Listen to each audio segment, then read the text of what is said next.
Well, we just got done watching Lawrence of Arabia. Woo! Lawrence of wait, what? Lawrence Of Arabia!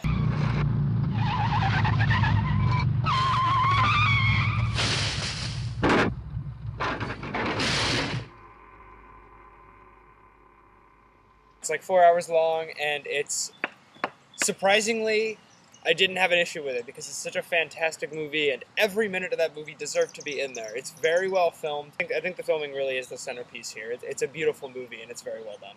I don't know if it had much to do with the filming rather than the storytelling aspect. I thought the music was also very well done. It's an epic in the truest sense.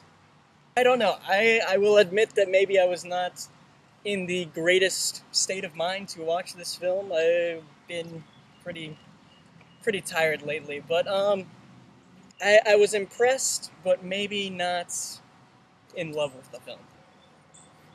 I'll go first because I went first. Anyway, I think that the link is completely appropriate. It's the kind of movie that lends itself to having an intermission. The movie takes place in just these epic landscapes of deserts, gargantuan things going on with just this small man, T.E. Lawrence. I would actually think that this movie should be extended.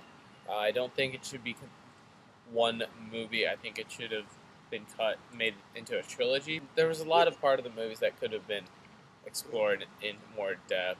I think the ending was a bit too drastic. I was a bit disappointed with the rash ending. I have to agree with Starkov. It was an epic movie. It was an epic story. It needed a epic length. My favorite scene would probably be when Lawrence is making his final ride into Damascus. There's a point where he sort of happens upon a retreating army, and this is after he's sort of had his spirit broken and he returned to England, where he was forced to come back to Arabia after, basically because he was the famous name. They needed a famous British person leading this Arab revolt, and so I guess he sort of gets caught up and he becomes questioning of who he is, and I don't know, basically he goes and massacres this army and sort of loses himself in the sort of violence of it, and it's a very powerful scene that I really enjoyed. When he goes back with one of his helpers to the British the officers' bar. At the beginning of the movie, he was kind of an egotist, and then he becomes this well-respected major, I believe.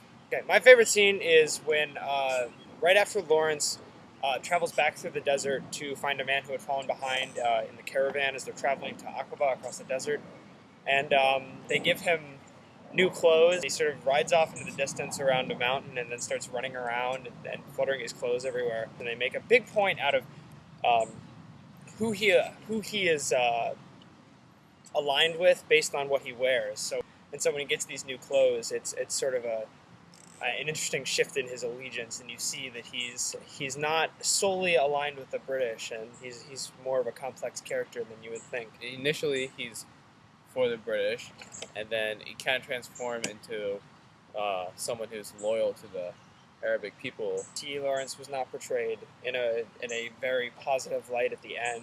He loses faith in the Arab people. You see a very despondent Lawrence at the end who sort of relents that Arab peoples will constantly fight with each other, and it's a very, very, very negative ending. It was a bit of a disappointing ending.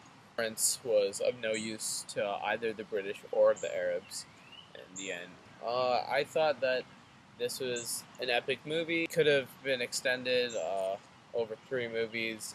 It was still a very powerful story nonetheless. It's an unconventional film. Unconventional characters, unconventional features, unconventional environments, really unconventional time length.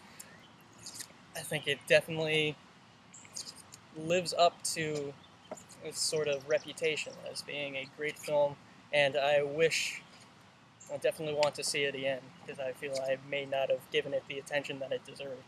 This is actually, going into this is my father's favorite film, and he talks about it a lot. And the one thing he said when I told them that we were going to be watching it today is, just give it a good look because it explains a lot of the issues in the Middle East today. I think that is sort of the major message of this film. I think the second half of the movie after intermission, where things start to go downhill, is really the most important part of the film. There's a lot of disappointment with Lawrence essentially giving in to the issues between the British and the Arabian tribes. It's a very sad ending, but you get a lot from it, and so I think that it's a fantastic film.